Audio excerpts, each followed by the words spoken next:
예, 민수기 17장 보겠습니다. 민수기 17장. 예, 민수기 17장은 우리가 너무 잘 알고 있는 아론의 쌍난 지팡이에 대한 말씀을 선언하고 있습니다. 예, 골자는 이제 모든 성도들이 다 아실 것이다 라고 생각이 됩니다. 예, 이 아론의 쌍난 지팡이에 대한 성도들이 이 아론에 대한 목회자에 대한 통치권에 대한 말씀에 대해서 우리도 하나님의 은혜를 받아서 너무 못하지 않다라는 것에 대한 선언입니다.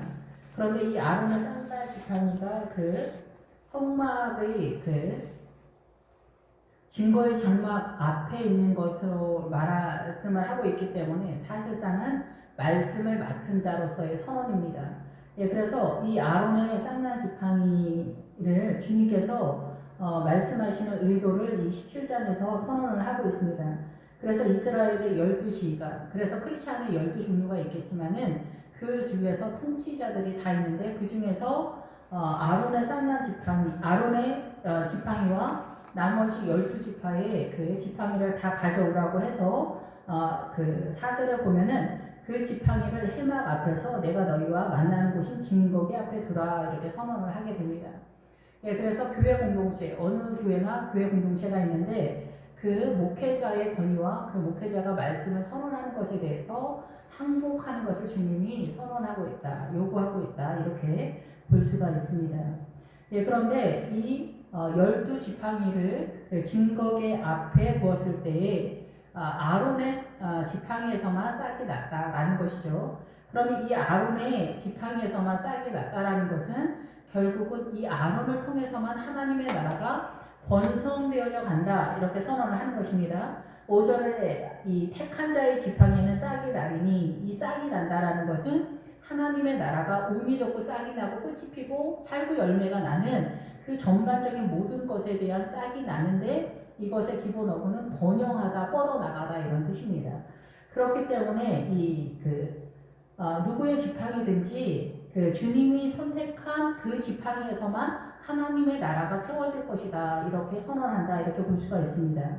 그래서 12명의 지휘자들의 그 지팡이를 가져오게 했을 때 그 아론의 지팡이에서만 이제 싹이 나게 되는데 이 원망하는 말을 내 앞에서 그치게 하리라. 이 그치게 하리라가 실제적으로 우리는 죄인들의 입장이기 때문에 그 목회자의 권위에 대해서 항상 반역하는 언사가 불평이 많습니다. 그래서 여기서는 일단 누그러뜨리다라는 그런 뜻입니다. 그래서 이 하나님의 그 영적인 세계의 통치권이 나타날 때 성도들이 누그러지는 그런 세력이 나타난다 이렇게도 볼 수가 있겠죠. 그래서 이제 8절에 이튿날 모세가 증거의 장막에 들어가 보니까 네 집을 위하여 낸 아론의 지팡이에 운이 돋고 순이 나고 꽃이 피어서 살구 열매가 열렸더라 이렇게 선언을 하고 있습니다. 운이 돋고 순이 나고 꽃이 피어서 살구 열매가 열렸다라는 것은 이 아론의 쌍난 지팡이를 통해서만 바로 레위 지파를 통해서만 하나님의 나라가 세워져 가고 운이 돋고 순이 나고 꽃이 피어서 살구 열매가 열리기까지 나타나게 된다라는 것의 선언입니다. 이 레위라고 하는 이름은 우리가 잘 알고 있는 것처럼 연합이란 뜻입니다. 그럼 연합은 누구랑 연합을 하냐면은 바로 달라붙는 성질로서 예수 그리스도와 연합하는 거예요. 그래서 예수 그리스도와 연합해서 이 연합된 레위인이 빚진 자로서 그리고 연합하고 꼬이는 자로서 연결하는 그런 사명을 하는 거예요. 하나님과 우리 사이에. 그래서 사도 바울이 나는 중매쟁이다 이렇게 선언한 그 내용이 바로 이 네이라는 거죠. 그래서 네이 지파만 주님과 연합되어지는 그 성질을 갖고 있다 이렇게 볼 수가 있습니다. 그러면 네이 지파가 아닌 사람들은 예수 그리스도와 연합이 잘 안 된다는 거죠.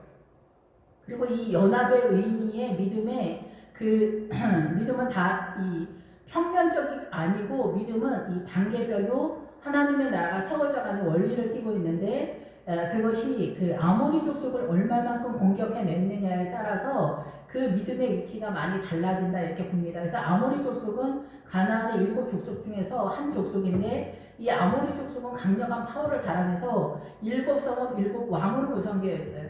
그래서 이 아모리 족속은 더 들어가면 더 자세하게 이 사단이 우리를 어떻게 공격하는가가 선언되는데 이 아모리 족속 중에 바로 헤브론이 있습니다.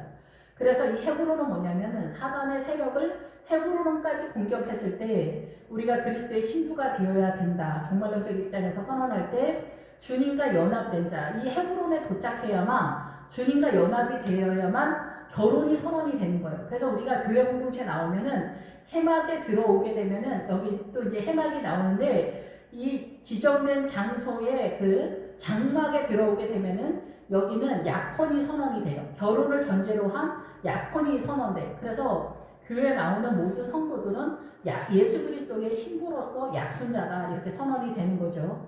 그런데 이 결혼이 언제 이루어지냐? 헤브론에서 이루어지는 거예요. 그래서 다윗도 헤브론에서 왕의 자리를 잡게 되고 예루살렘에 7년 후에 올라가게 됩니다.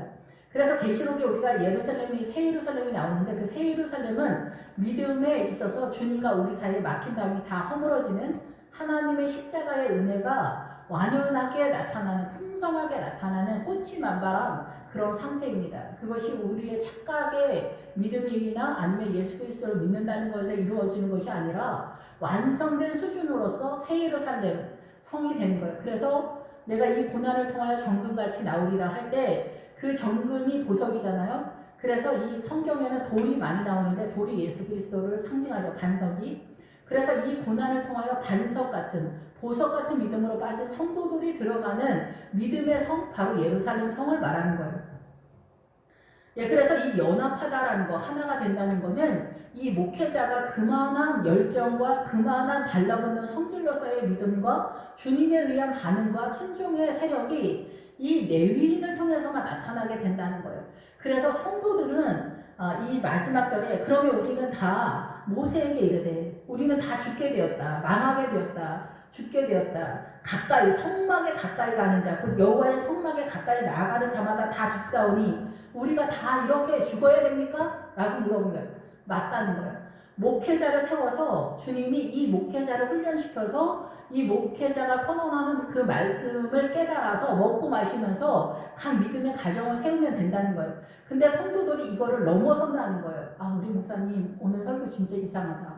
우리 목사님은 엊그저께 맡았더니 뭐 어쩌고 저쩌고 하고 우리 목사님은 옷이 왜 저렇게 초라할까? 우리 목사님은 양복이 왜 저렇게 하나만 입을까? 우리 목사님은 왜 양복을 저렇게 비싼 걸 입을까? 이런 모든 것들이 그 대적 상태에서 나타나는 거예요. 항복을 하지 않는 거예요. 그래서 그 사사기에서도 말씀을 드렸지만은 삼손이 그 구원에 대한 신앙관을 선언할 때 성도들은 구원을 받을 의사가 사실상은 없다라는 것에 대한 선언이에요. 우리는 천국 가고 싶다가 구원이 아니라 나의 죄에서 빠져나가는 게 구원이에요. 그래서 십자가가 필요한데 그러기 위해서는 나의 성질에 그 죄된 성향, 거짓말, 시기절도, 불평불만, 원망하고 판단하고 정죄하면서 음란하고 이 사기성과 불법과 이런 모든 이 거짓 때문에 이 와글거리는 우리 안에 이 세력을 뽑아내는 것이 구원으로 들어가는 거예요. 예수 그리스도의 통치권, 이건 우리 힘으로 안 되기 때문에 십자가가 우리에게 반드시 필요하다라는 것에 대한 선언입니다. 그래서 이 성도는 성막 안으로 들어갈 수가 없다는 거예요. 그런데 십자가를 통해서 이 문이 다 열리긴 했지만은 기본적으로 목회자를 통해서 이 교회 공동체의 구조 시스템은 세워져 간다. 이렇게 볼 수가 있는 거죠. 예, 그리고 일반 성도들은 자기의 삶 속에서 주님을 섬기지만은 목회자는 일단 자기의 삶을 주님께 바치고 하나님을 위해서 살기 때문에 그가 아무리 부족하더라도 주님께서 통치하신다는 것, 완전하게. 우리는 하나님의 통치권에 대해서 잠잠히 오래 기다려야 할 필요성이 있다라는 거죠. 그래서 이것에 있어서 보다 더 적극적으로 하나님의 나라에 대해서 그래도 나는 우리 목사님의 그 목회권에 대해서 나는 좀 이 일을 제기하고 싶다 이렇게 하시는 분들도 있고 또 성도들 중에서 옛날에 유교 지나고 나서 이름을 까먹었는데 그 목회자가 너무 거슬리니까 목회자 없어도 우리가 믿음을 잘 지킬 수 있다. 그래서 목회자 없는 교회가 있었잖아요. 서울에 아마 지금도 있는지 모르겠는데 그래서 이제 목회자를 세우기로 했다. 이제 그 교회도 이제 변했죠. 그런데 아무튼 오랫동안 목회자 없는 교회로 우리가 간다. 내비게이터 같은 그런 성질들인 거죠. 예, 그런 교회를 했을 때 과연 그 성도들이 누가 하나님의 나라에서 생수를 퍼올 것인가? 퍼올 수 있는 사람이 없다라는 거죠. 성도들은. 왜냐하면은 세상에 이 중심에 본인이 있기 때문에 그 세상의 중심에서는 하나님의 나라의 생수를 절대 퍼올 수 없기 때문에 그렇습니다.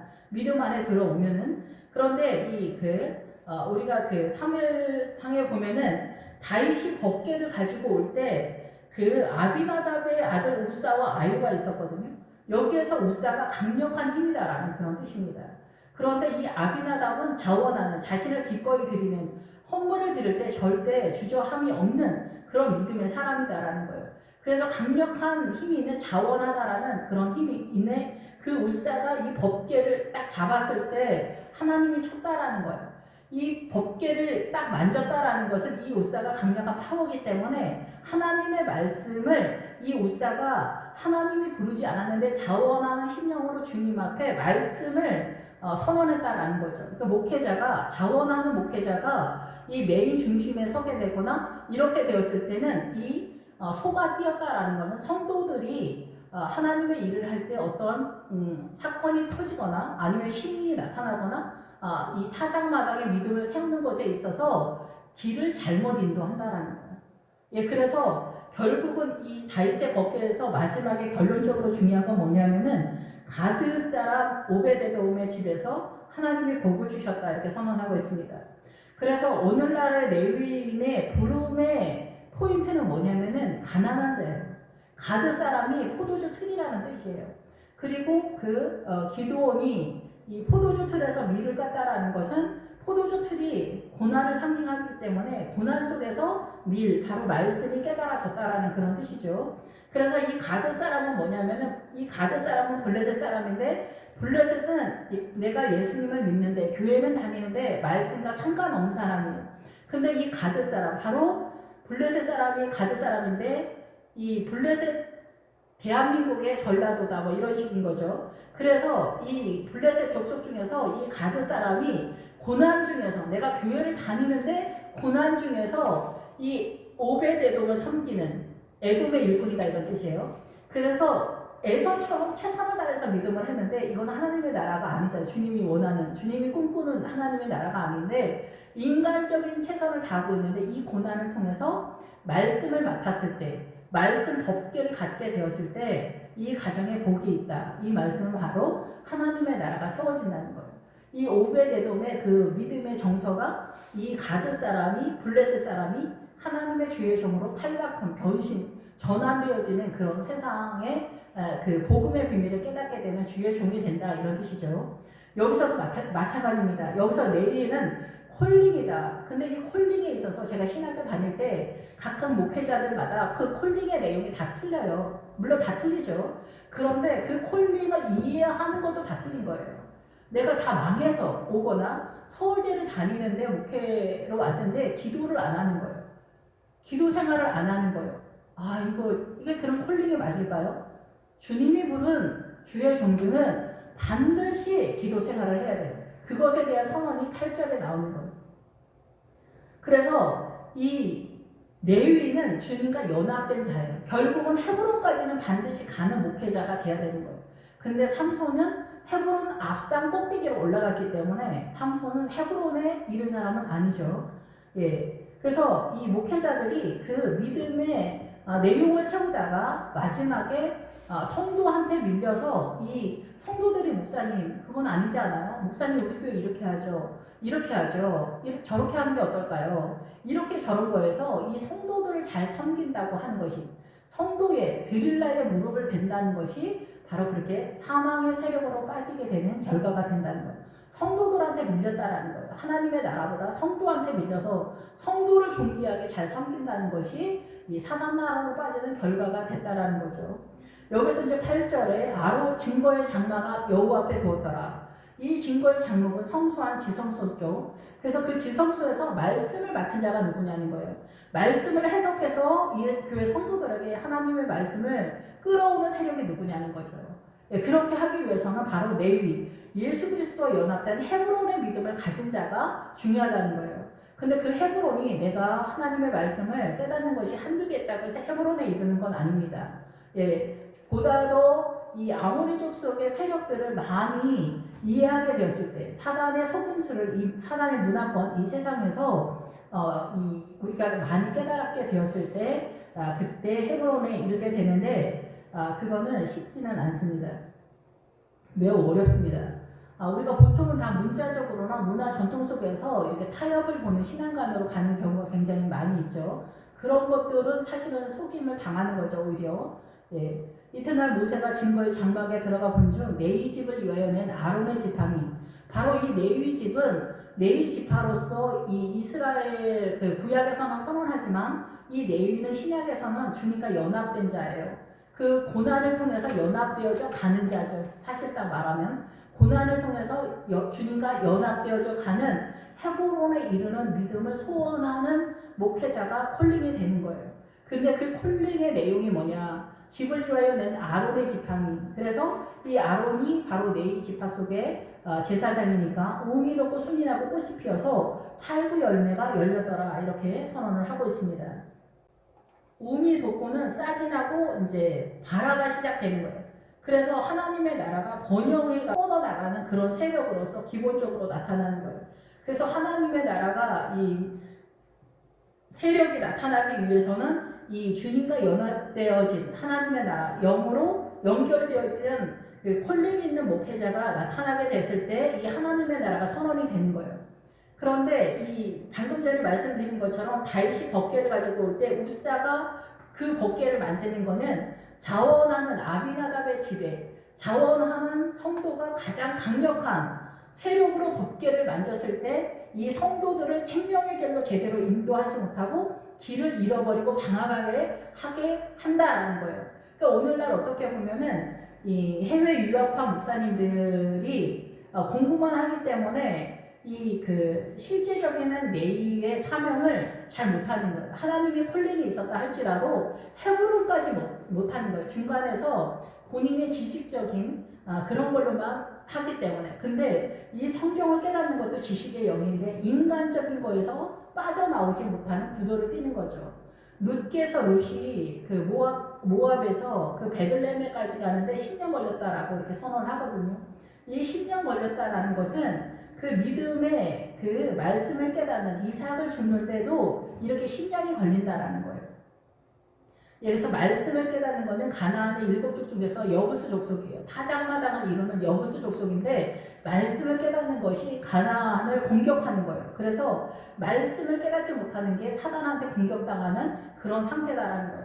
그래서 말씀을 듣고 깨닫는 자가 30배, 60배, 100배의 결실 얻고 1만 마디 방언의 기도보다 깨닫는 말씀으로 가리키는 것이 훨씬 더 유익하다라고 선언은 사도 바울이 하고 있죠. 그래서 이렇게 하나님의 나라가 번성되어져 가고 이 봉우리 꽃받침이 이루어지는 손이 나는 그런 상황에 이 세워져가는 믿음, 이 성도들의 믿음을 어떻게 세울 것이냐, 그거는 이 네위 자손을 통해서만 이루어진다라는 거예요. 바로 주님이 부르는 헤브론의 믿음을 꿈꾸는 주님과 연합되어지는 목회자를 통해서만 그 하나님의 나라가 세워지고 이 교회 공동체가 그렇게 세우는 거예요. 그렇지 않으면 인간적인 교회라 할지라도 하나님의 나라의 교회와 굉장히 유사합니다.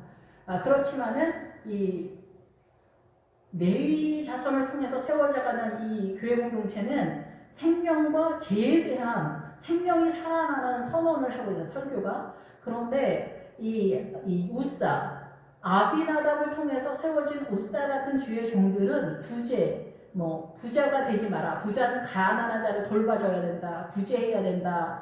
동성애자들을 밀어줘야 된다. 이런 설교하시는 분들은 다 이 우사라고 가야 되죠. 근데 누가 봐도 여기가 더 멋있고 근사하죠. 예, 그런데 여기는 사실은 생명이 흘러가는 곳이 아니다라는 거예요. 생명이 아니다.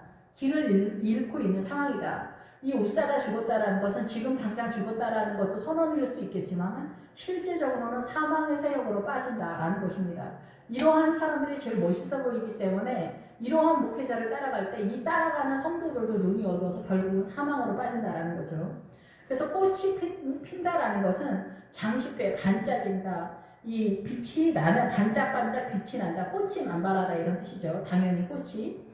이것은 예수 그리스도의 빛의 세력이 그 영혼 속에 그 목회자나 이 성도들에게 비추어지는 상태예요. 그러니까 여기서는 지금 매일의 아론의 쌍난 지팡이를 선언하고 있기 때문에 이 목회자에게 하나님의 영의 세계가 눈이 열리는 그런 상황인 거죠. 그래서 헤브론에 이르기 위해서 예수님과 온전히 연합되기 위한 그 세력으로 나아가기 위해서 꽃이 피는 거예요. 그래서 성령님의 빛의 조명이 비추는 그런 상태다. 그래서 내가 죽어도 내 몸에 세포 하나하나를 다 뜬다 할지라도 내가 예수 그리스도의 분명한 믿음, 내가 내 연약함 속에서 주님을 부인할지라도 오직 주님의 십자가와 주님의 사랑과 주님의 은혜는 분명하다라는 것에 대한 선언이 자기 안에 확신을 해서가 아니라 확고하게 알게 되는 거예요. 내가 확신한다, 나 결심한다, 내가 안다가 아니라 나라고 하는 존재는 다 죄의 근원을 가지고 있기 때문에 우리 다 죄인이어서 나로서가 아니라 주님으로서가 그렇게 드러난다는 거. 꽃이 피듯이, 꽃이 그 만발하듯이 하나님의 나라가 보인다는 거예요. 그렇게 피어서 번영의 세력이 이제 성도들에게도 동일하게 나타나는 그런 상황이 되는데 결국은 살구 열매가 나타나게 되죠. 이 살구 열매가 실제적으로는 아몬드 나무다. 그리고 다른 데서는 그 편도 나무다 이렇게도 표현을 하고 있거든요. 근데 다 같은 말이에요.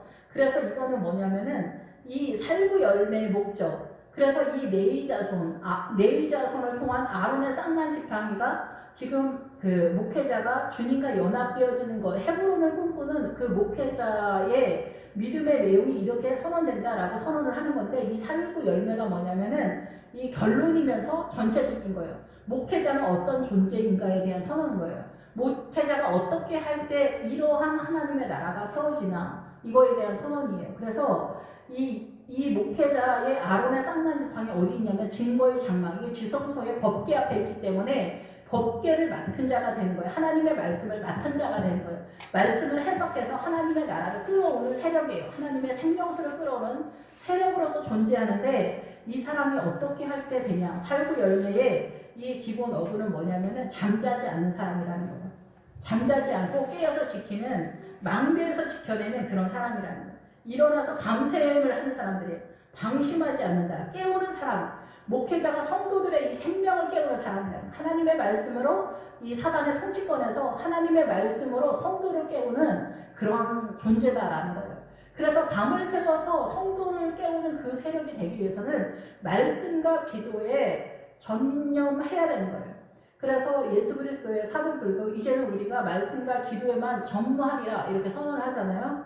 말씀과 기도로 거룩하여진다. 이 거룩은 하나님께 드려진 것으로서의 거룩이기 때문에 주님의 나라가 보이는 거죠. 그 세력 속에 들어가는 거고 가나안으로 들어간다는 거는 직접적으로 이제 예수 그리스도의 통치를 받는다는 거예요. 우리가 예수 믿으면은 나 교회 다니고 11조하고 주일성수 분명히 하는 사람이라고 해서 주님의 통치를 받는 게 아니에요. 말씀에 의해서 자기가 존재하고 있어야 돼요. 거짓말 시기질도 불평불만 원망하고 목사님 모자르고 우리 전도사님 이상하고 이런 거에 시험이 들고 있으면은 나 지금 사단한테 완전히 잡혀있는 그런 상황이라는 거예요. 개인의 삶도 마찬가지예요. 남편이나 자식이나 부모나 친척이나 교회 공동체에 어떤 누가 너무나 꼴보기 싫거나 이런 것들이 다 사단한테 내가 사로잡혀있는 그런 상황이다라는 거예요.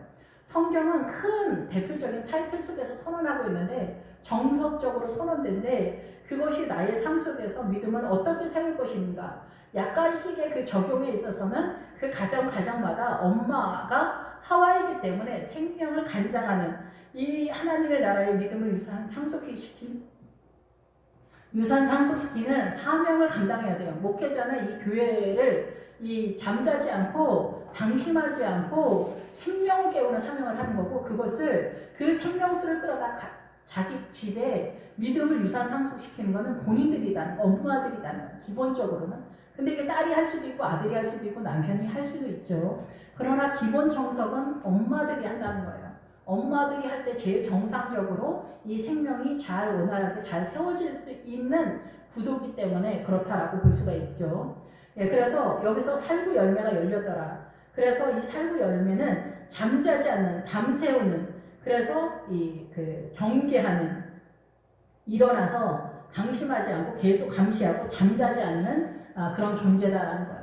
그래서 목회자는 성도를 위해서 기도하면서 기도의 세력을 반드시 잡아야 돼요. 그래서 신학교에 오신 많은 분들 중에서 기도를 잘 못하는 분들 많고, 의외로 또 장로님들이 나이가 들고 이제 돈도 있고 한가하고 이렇게 또 뭐 본인들의 직업들도 굉장히 높은 데 있기 때문에 여유가 있어요. 그래서 대학원에 일주일에 한 번씩 수업이 나옵니다. 그런데 그분들이 기도 생활을 못하고 기도를 잘 못하겠다는 거예요. 예, 그래서 10분 이상을 잘 못하겠다, 30분 하는 게 너무 어렵다 이런데, 이렇게 되면은 하나님의 나라를 무슨 재주로 이 말씀을 깨달아서 퍼다가 생명을 하면 무슨 재주로 뭘로 지키는 거예요? 기도하는 목회자가, 기도하지 않는 목회자가 뭘로 성도를 지키나요? 기도로 지키는 거예요. 기도로 지키고 그 성도에, 저도 이렇게 찔리지만은 이건 제 말씀이 아니라 주님의 말씀이니까, 예, 이 말씀을 반드시 기도 생활을 해야 되고, 말씀을 깨달아서 이 말씀을 30배, 60배, 100배의 결실을 할 수 있도록 성도들에게 이 생명수를 부어줘야 되는 거예요. 그 먹고 안 먹고는 그 성도들의 책임인 거예요. 근데 삼손이 그 드릴라를 무릎을 베고 잤다라고 그러잖아요. 이 목회자가 성도들을 너무나 밀리거나 아니면 너무나 성도 위주로 목회를 하면은 잔다는 거예요. 잔다. 이 잠자다에는 묵은 곡식을 먹는 것도 잠자다에 들어가요. 옛날 설교 너무 많이 하면 안 된다는 거죠.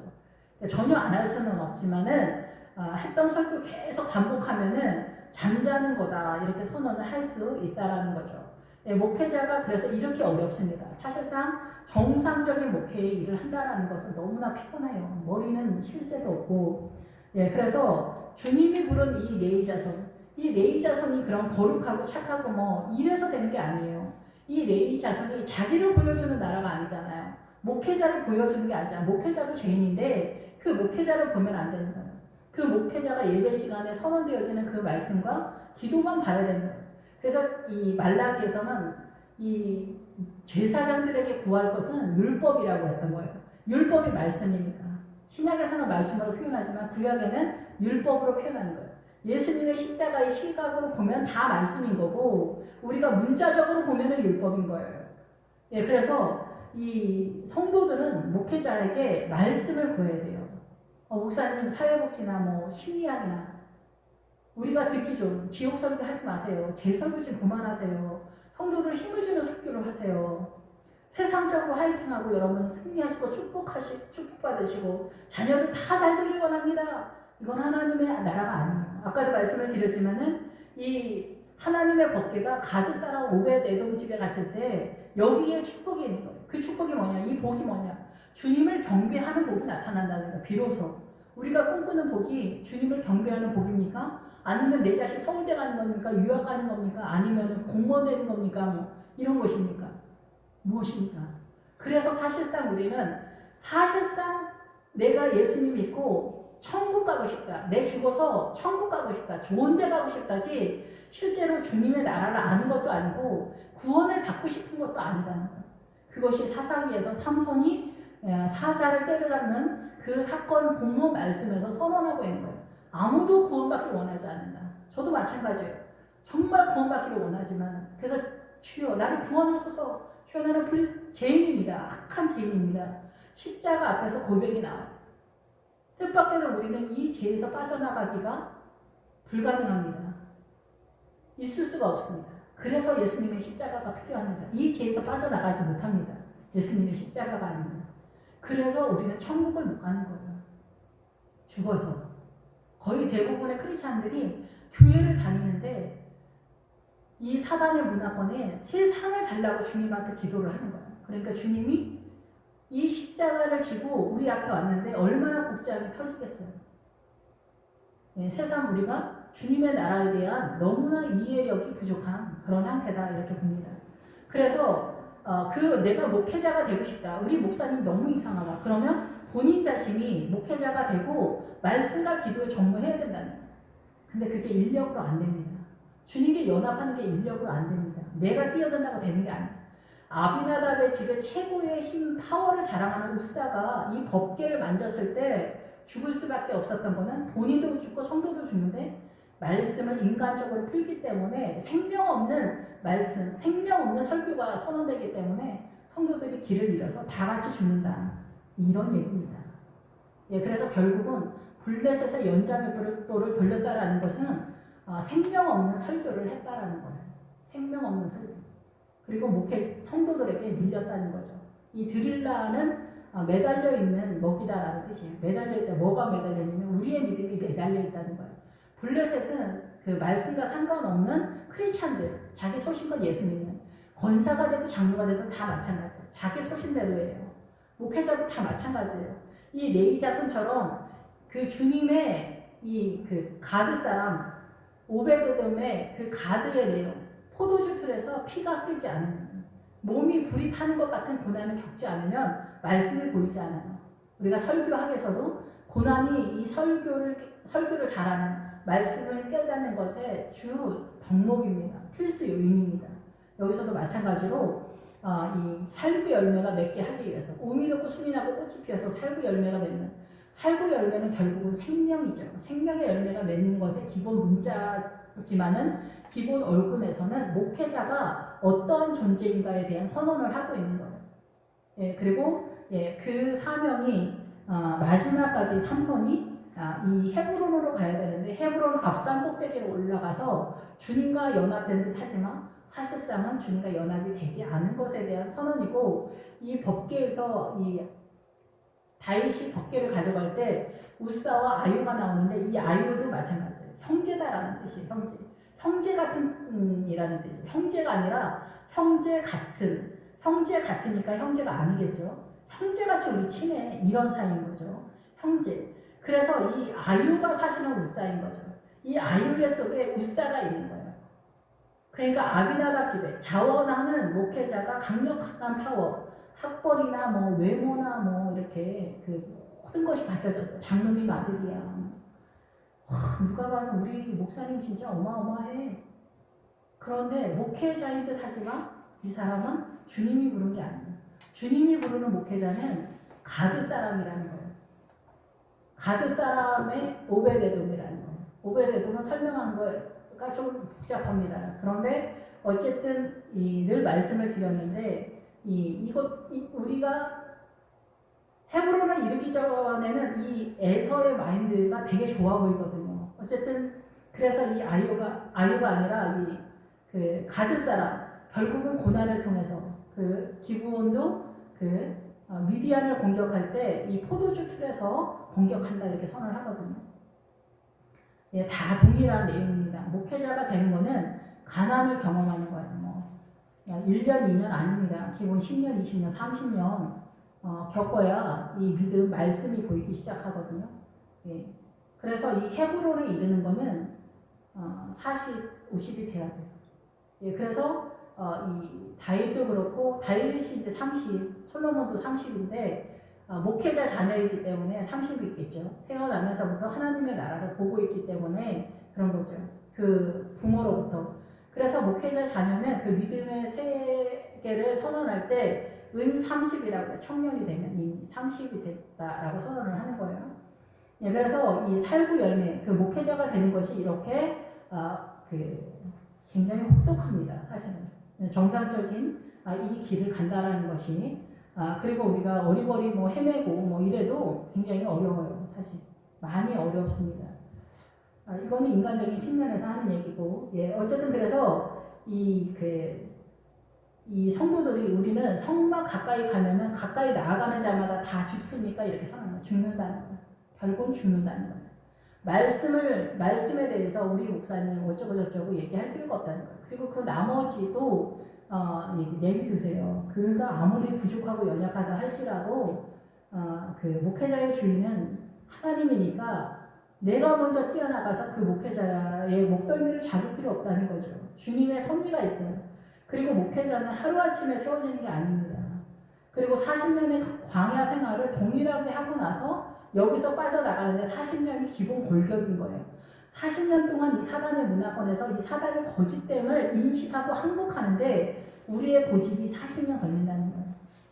그러니까 이게 우리가 담임 목사 하는데도 45세 이상 뭐 이렇게 하잖아요. 그게 다 원리가 있는 거예요. 젊은 사람이 나가서 뭐 힘차게 화이팅하고 그런다고 해서 이 교회가 세워지는 게 아니에요. 아무리 뛰어다녀도 그건 광야인 거예요. 요단강을 넘어서 담임 목사 정도 할 정도면은 45세, 50세가 돼야 되는 거예요. 그래야만 이렇게 하나님의 나라가 이제 이별이 없는 한 좀 보이는 거고, 탁월한 하나님의 주의 정도는 더 잘 보이겠죠. 정도의 차이는 있겠지만은, 또 어떤 사람은, 그래서 목회자는 늦게 출발하는 전도사인 거예요. 사실은. 장로님들이 늦게 신학교에 많이 오시는데, 저는 장로님들이 신학교에 오는 것에서는 전도사가 되기가 어렵다고 생각이 돼요. 목사 안수는 맞지만은 그 나이 때는 부르는 단계가 아니기 때문에 그런 거죠. 성도의 단계다 이렇게 볼 수가 있습니다. 예, 그러니까 인간적으로는 근데 예외는 항상 있어요. 예, 성경은 정석대로 말하기 때문에 그래요. 그래서 젊은이라는 뜻은 시험하다, 테스트하다 이런 기본 어근을 갖고 있어요.